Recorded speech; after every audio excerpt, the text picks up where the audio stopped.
Assalamualaikum warahmatullahi wabarakatuh.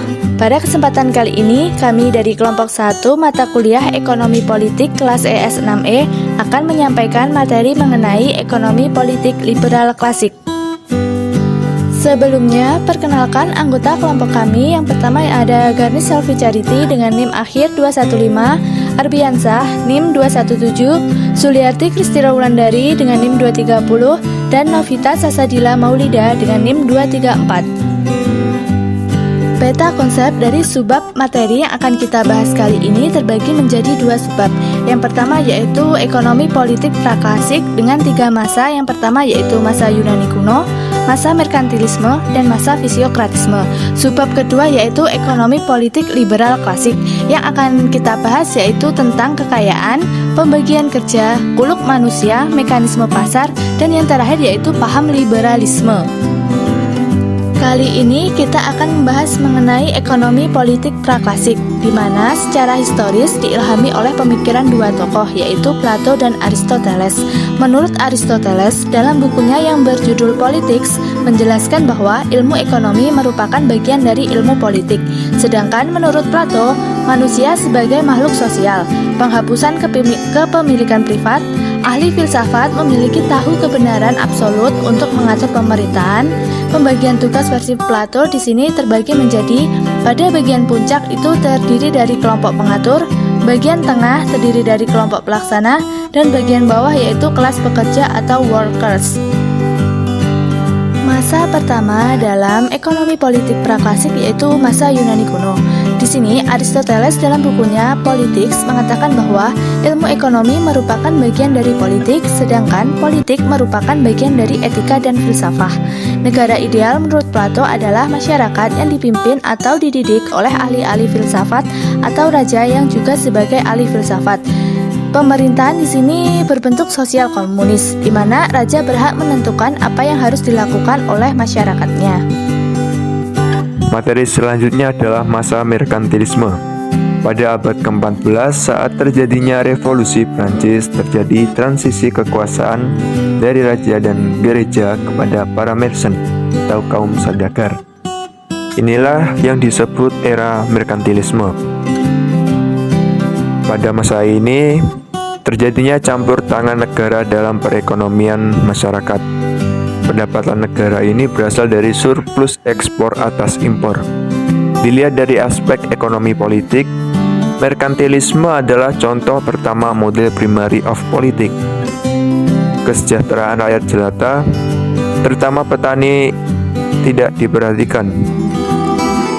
Aktor dari masa merkantilisme ini yaitu Jean-Baptiste Colbert, Menteri Ekonomi dan Keuangan zaman Raja Louis ke-14. Yang terakhir yaitu masa fisiokratisme. Setelah meletusnya revolusi Prancis di akhir abad ke-18, muncul sebagai reaksi atas kondisi dalam paham merkantilisme. Kaum fisiokrat menyebut kegiatan perdagangan bersifat steril, dan aktivitas yang produktif adalah kegiatan yang memanfaatkan kekayaan alam. Pada masa fisiokratisme ini menuntut agar aktivitas ekonomi tidak perlu diatur oleh pemerintah. Monopoli dan pemberian kemudahan-kemudahan bagi sekelompok orang harus dihapuskan dan sekat-sekat perdagangan dibuka. Pada masa ini, kaum fisiokrat membagi penduduk dalam 3 kelas, yaitu kelas produktif, kelas semi-produktif, dan kelas steril yang tidak produktif. Selanjutnya yaitu ekonomi politik liberal klasik. Pada akhir abad ke-18 dapat disebut sebagai tonggak awal kelahiran ilmu ekonomi politik. A. Pandangan tentang kekayaan.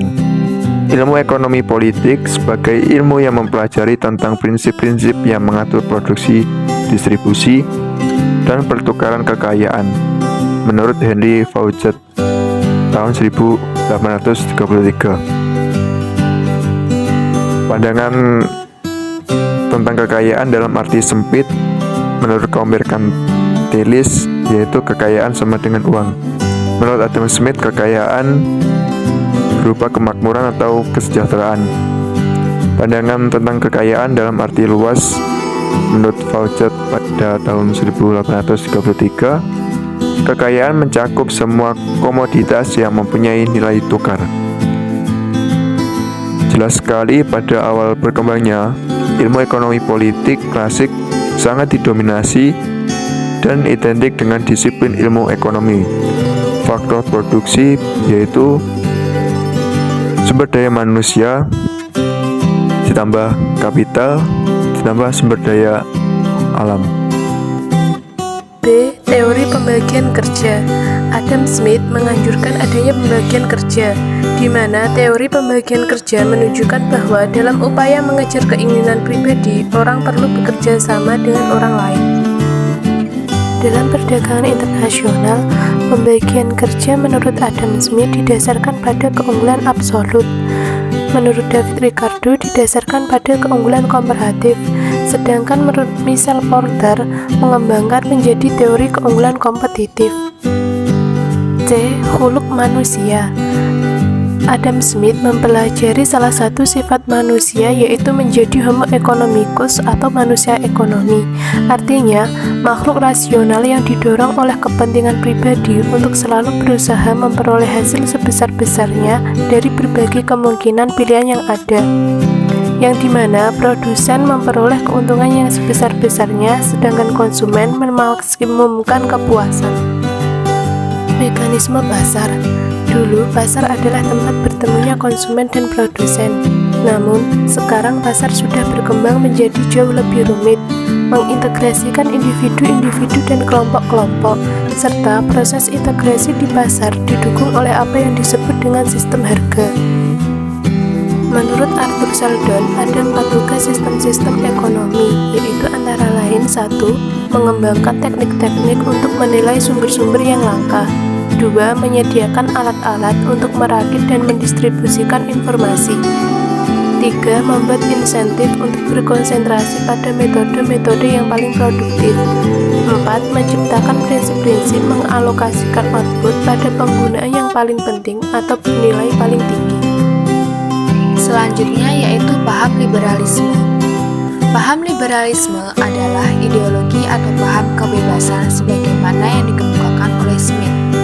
Salah satu inti pemikiran ekonomi politik liberal klasik sesuai pandangan Adam Smith adalah setiap pelaku ekonomi harus diberi kebebasan untuk mengejar kepentingan pribadi masing-masing. Pada paham ini, pertanian atau perdagangan bukanlah hal yang harus dipentingkan, tetapi pekerjaan ekonomi yang diletakkan kepada pekerjaan dan kepentingan dirilah yang dititik beratkan. Paham liberalisme ini berkembang pada pertengahan abad ke-18 di Prancis dan di Inggris. Plato mengatakan, tidak ada kebebasan bagi setiap orang untuk bertindak sebab seseorang atau perorangan tidak tahu apa yang terbaik untuk dirinya sendiri, apalagi yang terbaik bagi masyarakat dan negara, sehingga segalanya harus diatur oleh negara yang dipimpin oleh seorang filsuf. Alasannya, yang pertama yaitu bentuk reaksi adanya konspirasi atau persekutuan antara pengusaha dengan pengusaha negara pada masa merkantilisme. Yang kedua, bentuk penolakan terhadap pandangan Plato yang menyatakan ketidakpercayaannya pada kebebasan individu dan demokrasi. Adam Smith juga sangat mendukung adanya kebebasan yang dimiliki oleh setiap masing-masing individu, sebab masing-masing dari mereka sendirilah yang dapat memutuskan apa, kapan, di mana, dan bagaimana melakukan sesuatu, bukan diputuskan oleh negara. Inti pemikiran ekonomi politik liberal klasik. Setiap pelaku ekonomi, baik konsumen maupun produsen, haruslah diberi kebebasan untuk mengejar kepentingan pribadinya masing-masing. Konsumen diberi kebebasan memilih kombinasi konsumsi dari berbagai macam barang dan jasa yang memberikan kepuasan sebesar-besarnya atau utility maximization, sesuai selera dan kemampuan uang yang dimilikinya. Begitu juga produsen diberi kebebasan memilih berbagai input dan teknologi untuk digunakan dalam proses produksi untuk menghasilkan berbagai jenis barang dan jasa yang dapat menguntungkan usahanya atau profit maximization.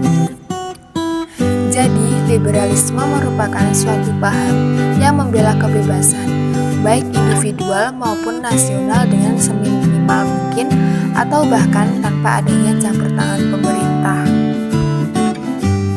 Contoh dari penerapan liberalisme dalam penelitian yang dilakukan oleh Heru Susanto menjelaskan bahwa pengaruh dan praktik liberalisme yang berjalan dan berdampak bagi kehidupan saat ini adalah munculnya globalisasi. Secara garis besar dapat dipahami bahwa globalisasi mengintroduksikan pasar bebas, liberalisasi individu, dan berupaya mengurangi peran pemerintah dalam sektor ekonomi. Di Indonesia, sistem liberalisme tidak diterapkan dalam kehidupan politik, tetapi diterapkan dalam kehidupan ekonomi. Pengaruh tersebut tampak pada berkembangnya gaya hidup penduduk yang mengikuti zaman. Hal tersebut dapat dilihat dari gaya hidup mewah dan kebebasan dalam hal memilih kebutuhan merupakan ciri-ciri liberalisme dalam sektor ekonomi. Selain itu, pengaruh liberalisme juga dapat dilihat dari beberapa negara seperti negara Amerika Serikat, Perancis, dan Jerman. Di negara-negara tersebut, liberalisme sangat dijunjung tinggi. Hal tersebut dapat dilihat dari penerapan demokrasi yang membuat rakyat bebas berpendapat dan berekspresi. Kemudian dapat dilihat dari sektor ekonomi yang menerapkan prinsip sistem ekonomi pasar demokratis. Sekian yang dapat kelompok kami sampaikan. Kami ucapkan terima kasih. Apabila ada kurang lebihnya kami mohon maaf. Akhir kata, wassalamualaikum warahmatullahi wabarakatuh.